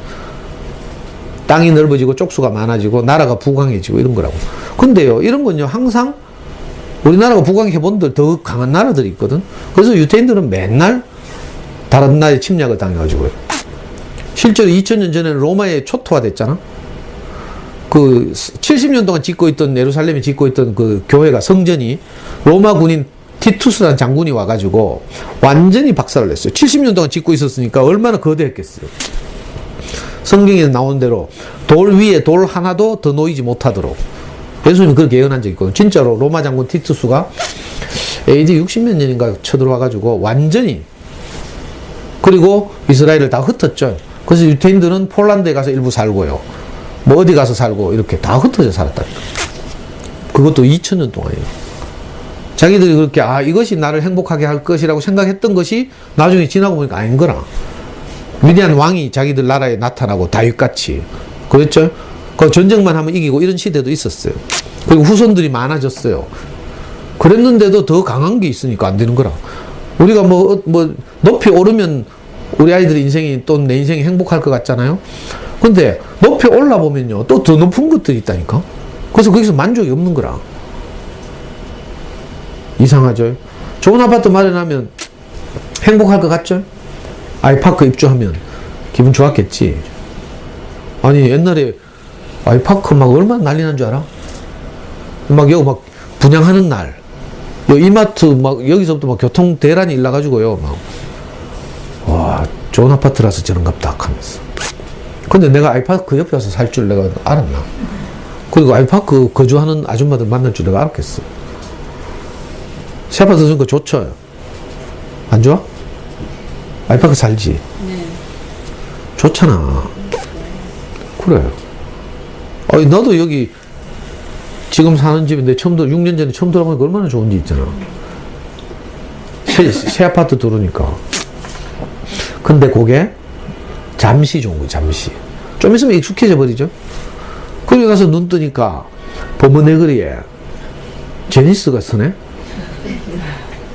와. 내 제니스 꼭대기 펜트하우스도 가봤잖아. 옛날에 제니스에서 성경부 모임을 했거든요.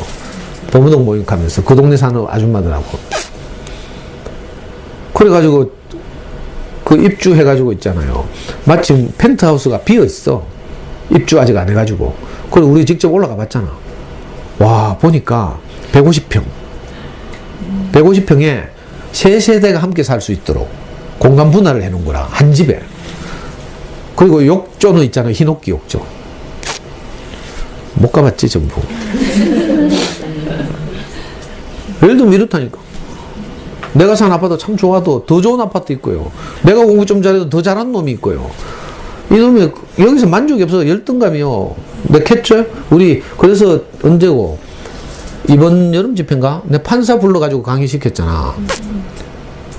우리 교회 내보다 2살 어린 부장판사인데 지금 대전지방법 부장판사인데 얘가 카드라니까 판사들 세계에도 그죠? 뭐가 있다고? 경판, 향판이 있어. 경판은 뭔지 알아요? 수도권에서 주로 도는 판사. 향판은 시골에서 주로 도는 판사. 얼마나 열등감인 줄 알아? 향판들은요 서울에 못 가. 물론 검사장급은 이제 지검장 하러 내려왔다가 올라가고 하지만 우리 이영하 판사는요, 이번 겨울 캠프에 왔던 이영하 판사는 한양대 법대 나왔어. 그래가지고 평생을 창원지방법원장, 포항지방법원장, 뭐 대구지방법원 부장판사, 이번에 대전지방법원 부장판사. 맨날 익하다가 벌써 이제 동기들은 옷 벗어야 되지. 사실 옷 벗어야 되는데 이영하 판사는 절대 옷 안 벗잖아. 우리 목사님 옷 벗지 말라 했거든. 혹시 교회 형제들에게 도움이 될지 모른다고. 원래 동기들이 승진하고 뭐 이러면 같은 기수들은 다 옷 벗고 나와서 변호사 개업하고 이러거든. 이영하 판사 얘기 들으니까 진짜 그래. 서울법대, 고대법대, 연대법대 이렇게 나온 사람들이 소위 경판 해가지고 수도권에서 주로 엘리트들은 다 수도권에 있어. 그 지방에 도는 판사, 지방에서는 유지 역할을 하지만 자기들 세계에서는 더 이상 고급 관료로 출세하거나 이런 길이 하나도 없다니까. 그래가지고 이영호 판사가 옛날에 로스쿨 제도 생기면서 자기 로스쿨 교수로 제안받아가지고 로스쿨 교수 갈까 말까 갈등하면서 목사한테 상담했는데 목사님이 계속 현직에 있으라 해가지고. 왜냐하면 형제들이 혹시 너를 필요로 할지 모르는데 그런데 누가 한 사람이라도 있어야 되지 않겠냐 해요. 그래 이영호 판사 지금도 현직에 있다니까. 로스쿨 교수의 길을 포기하고. 경판 향판에 있는 줄 알아요? 또 뭐 있다. 백판 흑판도 있어. 아니 옛날에도 그랬다니까. 이조시대 때도 백판 흑판은 뭘 가지고 하더라? 요직 있어. 요직. 꽃보직. 거기 가면 승진하는 그 코스가 있다니까. 같은 수도권에 있어도 그죠? 가정법원에 근무하는 것하고 법무부 검찰국에 근무하는 거하고 다르다니까. 뭐 하여튼 이런 식으로. 그러니까요. 우리는 뭐 좀 높이 되면 만족할 것 같죠? 안 그래? 더 높은 게 있어서. 공부 좀 잘하잖아요. 내가 해보고 하는 소리예요. 공부 좀 잘하면 굉장히 만족할 것 같지? 아니라니까. 더 불안해. 그래서 주로 공부 때문에 정신과적 질병을 앓는 아이들 보면요. 다 공부 잘하는 애들이라 늘카져요. 공부 안 하고 축구하고 이런 애들은 나쁜 거 없어. 정신적으로 뭐 우울증 이런 거 전혀 없어. 애정 결핍은 좀 있을지 모르지만. 근데 공부 잘하는 애들이요. 막 시험 기간 되면 스트레스 받고 여학생들, 전교권에 있는 여학생 되면 시험 기간 되면요. 막 얼굴에 피부 트러블 막 나고 막 있잖아요. 불안해 떨고 막. 이런 거 나 많이 봤거든. 왜 그 등수를 유지하려고 하니까. 이상한 일이에요. 자, 이런 아이들한테 뭐 공부하라 공부하지 마라 할 수는 없지만, 그죠? 다르게 말해, 다르게. 저는 아이 키우면서 늘 그렇게 말해. 네가 공부를 하는 것은 네 위치를 지키는 것이다. 저는, 사람은 자기 위치를 지키면 아무 문제가 없고 행복하다. 이걸 배웠거든. 그래서 아이한테 엄마들한테 있잖아요. 네 공부를 해야 뭐 좋은 회사 들어가고 좋은 대학 가고 이렇게 해봐요. 그러면 애들이 바로 말 듣고 한다니까? 나 좋은 대학 안 가면 되잖아. 하면서. 그럼 뭐라 할래, 그다음부터. 좋은 회사 안 가고 장사하겠다는데. 그거 하면 할 말 없으니까. 근데 저는 이제 이걸 배워가지고 학생이 공부를 하는 것과, 그죠? 엄마가 살림을 열심히 사는 것, 또 직장 나가서 열심히 사는 것은 다 자기 위치를 지키는 것이다. 사람은, 그죠? 하나님이 아니잖아요. 그 사람은 사람의 위치를 지켜야 돼. 근데 뭐가 문제였다고요? 내가 사람이면서 하나님 노릇을 하려고 하는 것이 문제였다고 지난주에 말씀드렸죠. 사람이면 내 뜻대로 살지 못하는 게 사람의 본질이죠, 본질. 내 뜻대로 못 사는 게, 내 뜻대로 안 되는 것이 사람의 본질인데, 우리는 자꾸 내 원대로 모든 걸 다 하려고 해. 이게 하나님처럼 되려고 한다는 뜻이에요. 그러니까 내가 사람의 위치를 지키면 어떻게 돼요? 계속 내가 이 말씀을 들어요. 사람의 위치를 지키는 것이 내 인생을 복되게 한다. 그러면 내게 어려운 일, 내가 감당할 수 없는 일이 닥쳐오잖아요. 그럴 때 내가 피똥 싸지 않는다니까? 아, 인생이라서 그렇구나. 받아들이게 되죠. 내 동생은 2년 전에 말기암 판정을 받았어요. 형이 의사야. 형 병원에서 진단을 1년 전에 받았는데, 건강검진을 받았는데, 그때 뭐 혹이 있다는데 뭐 1cm도 안 됐어. 근데 1년 후인가 2년 후에 다시 다른 병원 가서 검진을 받았더니 5cm 위에. 그리고 이미 전이 되고 막 이래가지고. 근데 신기한 게 내 동생은 프레드릭을 만나가지고 자기도 프레드릭이 된 거라. 그러니까 늘 그 좋은 인생을 행복하게 하는 복된 이야기를 모으고 있었죠. 따뜻하게 하고. 그러니까 진짜 담대하대. 내가 봐도 우리는 우리 형제 셋이 있잖아. 키도 내림차순이라. 어릴 때 우리 형이 뭐 좋은 거 다 먹어가지고 우리 형은 키도 크고요. 177인가 뭐 이렇고. 학벌도 내림차순. 우리 형은 의학 박사까지 했거든. 내 동생은 형들 다 검정고시 하고 뭐 이래가 대학 가는 동안에 내 동생은 이제 고생하니까 돈 맛을 봐가지고 일해가지고 월급 받아 쓰는 재미로 최종 학력이 중학교 검정고시예요. 초등학교에 겨우 나왔지 사실은. 친척집에 같이 돌아다니고 이러면서. 그러니까 직업도 변변치 않고요. 한 번도 내 동생이 저렇게, 그죠? 영광스럽게 살리라고 생각을 못했어. 직업도 뭐 택시 운전사 하다가 뭐 완전히 망했죠. 그래가지고 형 저한테 전화가 왔어요. 형, 내일 라면 끓여 먹을 돈이 없다 하면서. 그 전까지 소식이 끊겼다니까. 혼자 살면서 결혼도 못하고 30대 후반까지. 그래서 택시 운전하면서 이제 일하기 싫으니까 당구장에 올라가서 내기당구 치고 노름하고 뭐 내한테 배운 거 다 하다가 빚이 지고 있잖아. 택시 운전해서 산악금 못 내고 이래가지고. 그래가 이제 저 이랜드 주변에 두류동이 있잖아요. 거기 월세방 얻어서 혼자 살다가 내일 아침에 라면 끓여 먹을 돈이 없게 되자 내한테 전화가 왔어요. 우리 형한테는 무서워서 전화 못하고 내하고는 늘 노름판을 같이 다니고 막 노름판에서 4박 5일씩 노름할 때요. 이 프렌드라는 제도가 있어. 내가 4박 5일씩 밤새워서 계속 정신 차리고 집중할 수 없잖아. 잠시 눈을 붙일 동안 내 대신 다른 사람이 뛰는 거라. 이걸 보고 전문 용어로 프렌드라고 불러요. 이 프렌드의 수준이 원래 그 선수의 수준과 큰 차이가 없어야 노름에서 안 지는 거라. 무슨 말인지 알아요? 내가 자는 동안에 다 꼬라보면 안 되잖아. 그래서 내가 신신당부를 하고 자거든. 제발 무리한 배팅 하지 말고 웬만하면 죽어라 콜 하지 말고 그러면서. 그렇게 이제 같이 생활하고 이랬으니까. 그러던 형이 어느 날 검정고시에 대학을 가서 운동권 지도자가 된 거라. 내 동생이 볼 때 둘째 형이 어떻게 했어요? 완전히 내 동생이 저를 우상처럼 생각했다니까. 그리고 큰 형은 뭐 워낙 무섭고 어릴 때부터 맨날 때리고 막 우리 막 가고 공부해가 출세가 뭐 돼 있고 이러니까 내 동생이 저한테 전화했어요. 형 내일 라면 끓여 먹을 돈이 없다 하면서. 내 이 소식을 듣자마자 바로 또 우리 형한테 전화를 했지. 우리 형, 내 동생과 우리 형 사이를 제가 중보를 하는 거예요. 이렇게 하는 거라, 원래. 바로 어떤 두 사람이 이렇게 화목하지 못할 수도 있어요. 그런데 누군가가 중간에서 중보를 잘해야 돼요.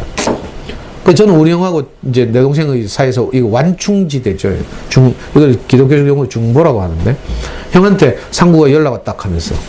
그러니까 우리 형이 바로 자기 병원 사무장 보내가지고, 내 동생 빚진 곳을 다 찾아가지고 돌아다니면서 만화방, 당구장, 택시에서 다 빚 갚아주고, 그대로 내 동생을 들어 옮겨가지고 우리 교회 누나 집에 방 한 칸 얻어가 딱 집어넣었잖아요. 그날 이후로 내 동생도 말씀을 듣고 살았죠. 좋은 이야기를 듣고 살았죠. 그리고 교회에서 결혼도 하고. 그것도 우리 형이 전도해온 아가씨하고. 우리 형이 국민 고려병원 신경외과 과장으로 있을 때 수술하면서 옆에 있는 동료 의사한테 인생은 이렇게 사는 것이다. 우리 스승 이야기를 우리 형이 수술하면서 계속 말했어요. 그런데 수술하면서 같이 집도하던 그 의사는 대충 듣고 그 옆에서 수술을 어시스트 하던 마취과 의사하고 간호사가 왔다니까. 신기하죠? 그 마취과 의사하고 간호사가. 그 간호사가 이제 우리 교회 와서 살다가 내 동생하고 결혼했다니까. 내 동생 학벌도 뭐 그런데. 희한하죠? 근데 그렇게 그죠? 뭐 순탄하지 않은 인생을 살았는데 정말 한 많겠죠. 근데 딱 어떤 좋은 따뜻한 이야기를 듣다 보니까 내 동생이 첫 감정이 뭐였는 줄 알아요? 우리도 얼마나 감동이 되는지. 자기는 항상 다시 태어나면 장남으로 태어나고 싶었대. 다 찌어가는 집안이지만 그래도 삼형제 중에 장남이 맨날 제일 좋은 거 하거든. 우리는 옷도 계속 물려 입고요. 내 동생은 어릴 때 못 먹어가 고창병 걔가 배가 불룩하게 나와가지고 막 있죠. 비타민 부족으로. 어릴 때 사진 보면 그렇다니까. 순진하고 멍청하게 생겼어. 우리 형 어릴 때 사진 보면 진짜 야망이 불타게 생겼고요. 저는 그래도 순진하지만 좀 똑똑하게 생겼고. 어릴 때 우리 돼지우리 앞에서 찍은 사진이 있다니까. 비산동 우리 살던 집에 돼지를 쳤거든. 그 집 주인이. 가마떼기로 담대 입고 있잖아요. 그 사람들이 이거 언제 사진이고 하면서. 완전히 지금으로 말하면 저 아프리카 소말리아 사진 같아. 근데 그 동생이 있잖아요. 험한 인생을 살고 마침내 긴 겨울이 찾아왔죠. 견딜 수 없는, 자기가 감당할 수 없는 겨울이 찾아왔는데 그때 이제 프레드릭을 만나서 함께 살게 됐어요. 계속 어떤 이야기를 들었잖아. 그리고 그래, 마지막에는 위암 사기 진단을 받았어요. 근데 놀랍더라. 그 위암 사기를 받아들이는 거라. 이거 이제 심리학적으로 전문가들이 말한 대로 하면 처음에는 부정하죠. 아닐 거야. 오진일 거야. 이런 과정을 거치거든요. 어려운 이런 일이 생기면 이제 부정의 단계를 거쳐요. 근데 또 다른 병원에 가서 또 해보잖아. 그래도 또 맞잖아. 그럼 어떻게 해요? 할 수 없이 그걸 그지? 받아들이게 되는데 어떻게 받아들이죠? 그 다음에는 분노하는 거라. 화를 내죠. 왜 내게만 이런 일이? 신이 있나? 너무하잖아 이건. 뭐 이런 식으로. 처음에는 부정하다가 그 다음 분노하다가 그 다음에 어떻게 하는 줄 알아? 타협하는 거라. 열심히 치료하면 낫겠지. 뭐 이런 과정을 거쳐요. 나중에는 어떻게 돼요? 타협의 마지막에 가면 이제 수용하는 거죠. 이게 이제 그 유명한 이제 제가 인생수업이라는 책 권했죠. 사람들이 인생의 마지막을 받아들이는 4가지 단계예요, 이게. 호스피스 전문가들이 이렇게 말하죠. 처음에는 부정하다가, 분노하다가, 타협하다가, 그 다음에 수용하고, 이런 거죠. 근데 내 동생은 처음부터 바로 이런 심리학적으로 말하는 이런 그런 단계 없이 바로 너무 당황해가지고요. 자기 와이프 병원에서 발견했거든? 너무 당황해가지고 사색이 돼가지고 우리 형 병원에 형한테 찾아갔잖아. 갔더니 우리 형도 처음에는 좀 이거 재수 씨한테 미안한 말이야. 우리 형은 처음엔 듣고 재수 씨가 위암 말기락 하는 줄 알았대. 그걸 별로 안 놀랐대. 한 달이 건너잖아. 뭐, 어이구, 다 그런 거지. 근데 다시 들으니까 자기 동생이라는 거야. 근데 우리 형이 금방 5분 만에 자기 마음을 추스리고, 니만 죽는 게 아니고 나도 죽는다 하면서. 왜? 우리가 늘 그 말을 들었거든요. 긴 겨울을 나눈 이야기를 들었어요. 인생은 내게 오는 잔을 어쩔 수 없이 받아들이는 것이다. 십자가에 못 박힌 예수가 뛰어낼 수 없었던 것처럼 우리도 어떤 환경에 딱 못 박히면 꼼짝달싹 못하고, 그렇죠? 이거 이제 계속 들었어. 우리 형이 내 동생한테 바로 그렇게 했다니까. 목이님 동생한테도 그렇게 했다 했죠. 네가 죽음이 두렵나 했듯이 내 동생한테도 너는 지금 이제 곧 죽는다 하면서. 우리 형도 진짜 못했지. 너는 곧 죽는다. 문제는 앞으로 네게 주어진 시간이 얼마일지 모르는데 그 주어진 시간을 어떻게 사는가가 네 남은 인생을 결정한다. 딱 이렇게 말했어. 이건 전쟁이다. 보이지 않는 전쟁이죠. 심리적, 마음의 전쟁이, 영적 전쟁이에요. 내 동생한테 그렇게 딱 말했어요. 저도 그렇게 말했죠. 그랬더니 내 동생이 거기에 힘입어서 그때부터 진짜 전쟁을 하는 거라. 자기 온몸으로 부정과 싸우는 거죠. 나는 왜 이렇게 재수가 없나? 나는 왜 이렇게 불행하나? 좀 더 살 수 없나? 뭐 이런 수많은 이제 이런 것들 있잖아요. 그런 것들이 우리를 늘 엄습해오거든요. 그것과 다 싸워 이기고. 내 동생이 마지막에는 뭐라 했는가 하면 내 남은 인생을 교회 형제들을 돕다가 마치고 싶다. 하면서 거동할 수 있는 순간에는 계속 형제들의 사업장을 방문하고요. 뭐 무슨 일로 삐져서 잘 교회 안 나오는 형제들 찾아가고. 이렇게 자기 인생을 살다가 그죠? 마쳤다 했죠. 근데 마치는 그날 내 2년 전인데 지금도 안 있는다니까.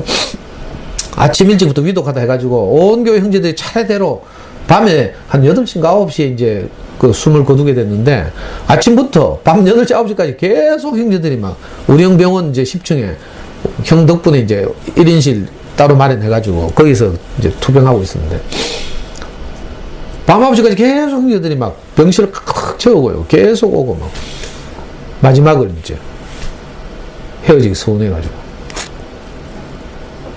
이 신기하다니까.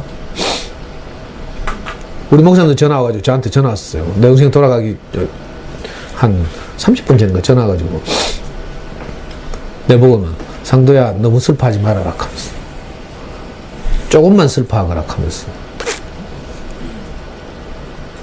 근데요 이게 꼭 교회 다니는 내 동생한테만 일어난 일이 아니에요. 우리 목이님 동생도 그때 동시에 투병하고 있었는데 어디서 보훈병원에서 목이님 이야기 들어보면 알겠지만 그 목이님 동생 항상 저 둘째 누나 찾는 거라. 큰 누나도 있고 한데 왜냐하면 마누라도 안 찾아.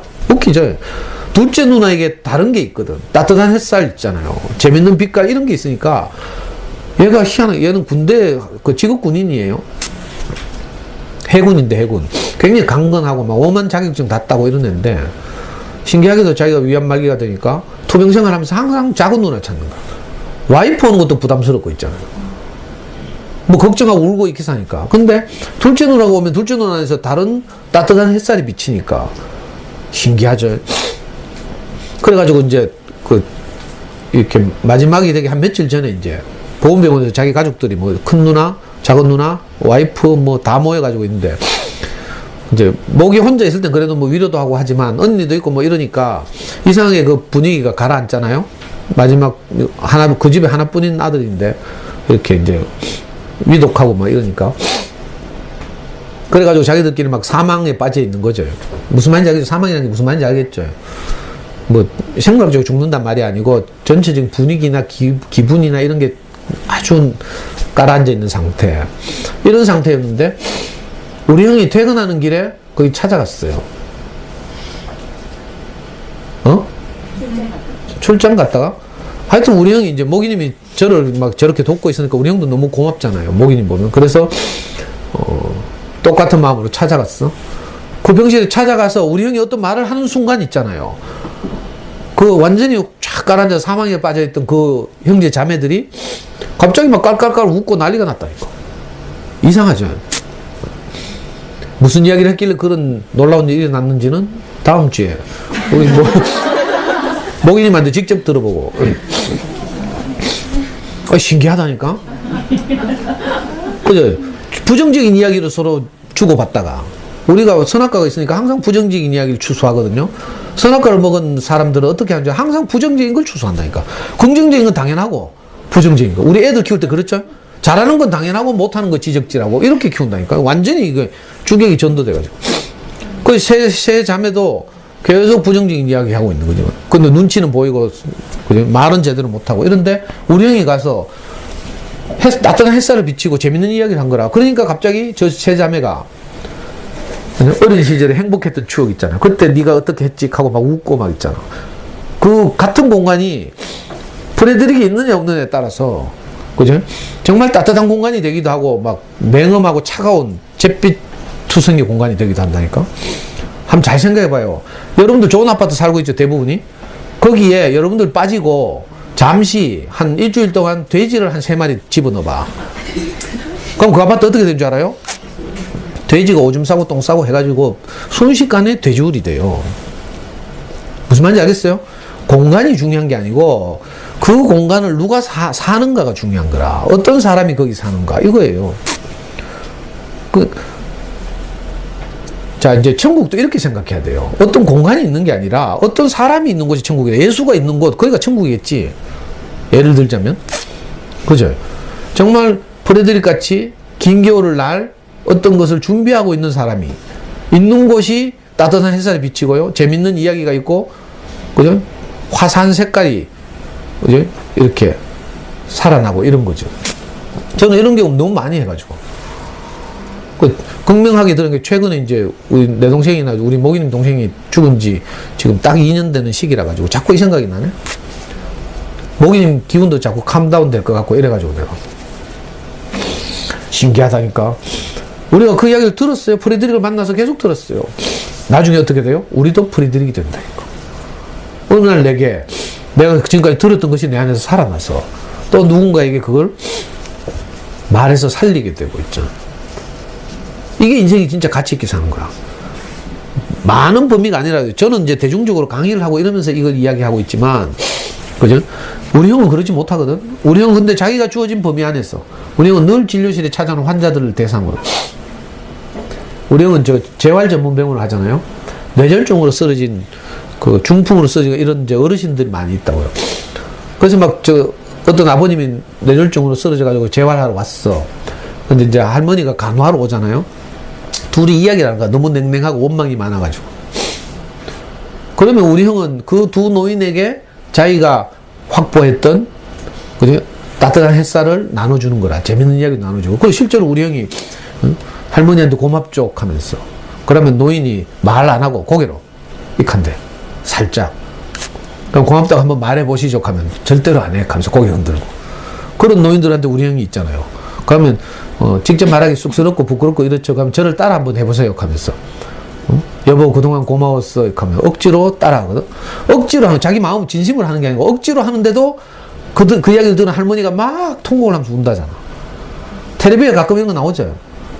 뭐더라? 누가 달라졌어요. 이런 프로그램에 억지로 프로그램 해가 막 이렇게 하잖아요. 우리 형은 자기 범위 안에서 그렇게 살아요. 예? 프레드릭을 만났던 모든 사람들은 또 내가 어느 날 보면 프레드릭이 된다니까. 그러니까 여러분들도 예를 들면 지금은 제 이야기를 듣고 있죠. 그렇지만 여러분들도 또 누구에게 가면 또 뭘 나눠줘야 돼.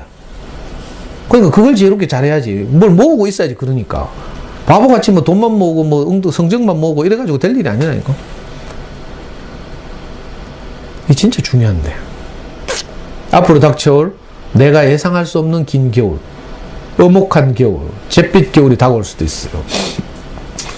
또 우리 소중한 아이들에게도 어려움이 생길 수도 있고, 인생이다 보니까.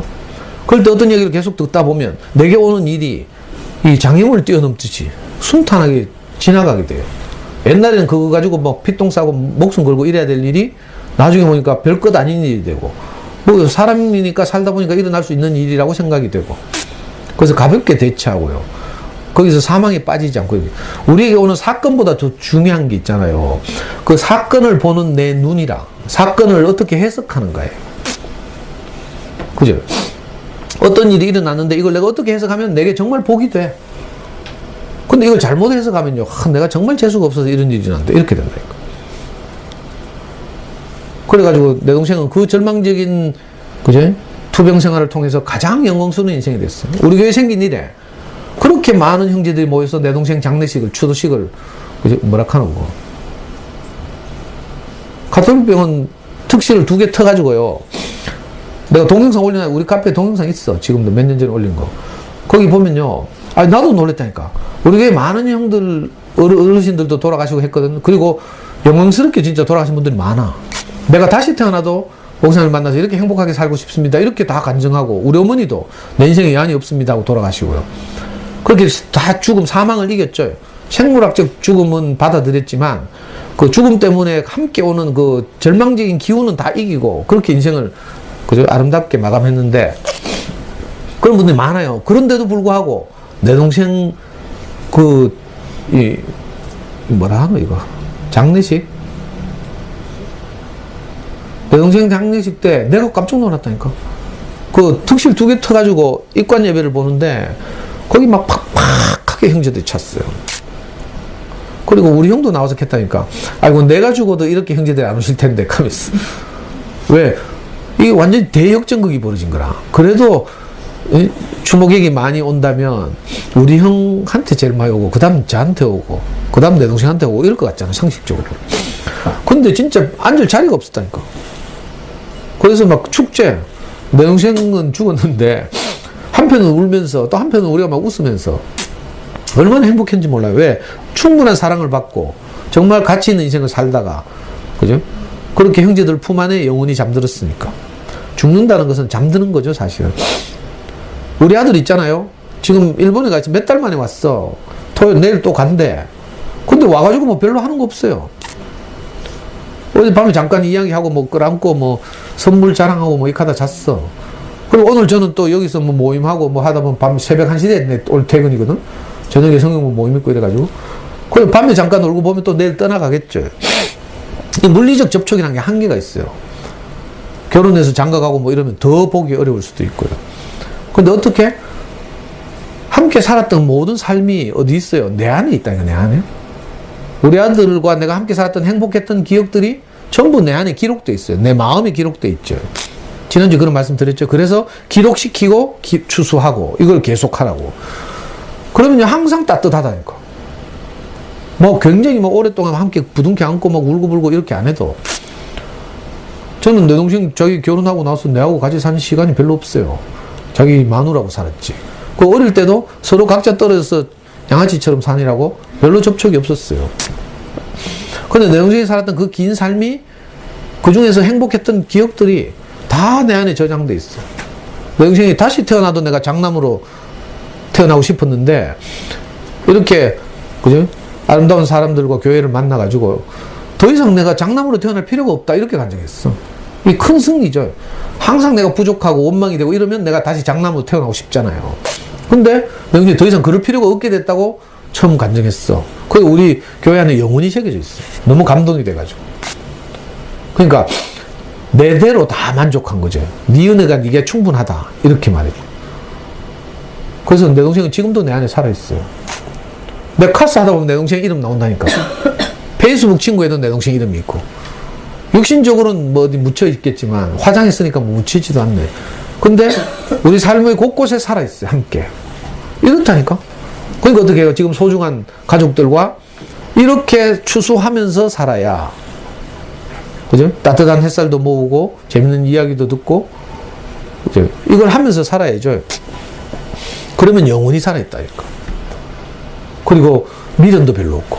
저는 우리 어머니 돌아가시고 내 동생 죽었는데 미련이 없어요. 왜? 충분하게 살았으니까. 보통 충분하게 살지 못해서 아쉽다 하고 원망이 생기고 있잖아요. 다시 태어나고 싶다 하고 이렇게 하는 거. 저도 지금도 여전히 내가 죽는다고 생각하면 아쉽지만 그죠? 근데 막상 내게 그게 현실로 다가오면 나도 똑같이 그렇게 말할 것 같아. 지금까지 내게 충분하게 은혜를 베풀어 주셔서 감사합니다. 이렇게. 제가 아마 내일 죽는다고 치고 오늘 마지막 강의를 하면 뭐라고 말하겠어요? 여러분들이 그죠?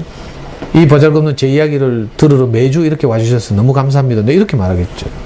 사실 정말 그렇고요. 그러니까 이렇게 우리가 오늘이 마지막인 것처럼 내 마음을 표현하고 살면 이게 점점 커진다니까. 나중에 어느 날 보면 우리가 프레드릭처럼 내 주변에 또 내가 프레드릭이 되는 거죠. 그래서 이렇게 긴 겨울을 나는 거라. 긴 겨울을 난다는 게 별로 어려운 게 아니에요. 그러니까. 뭐를 준비하라고요? 따뜻한 햇살, 아름다운 빛깔, 재밌는 이야기.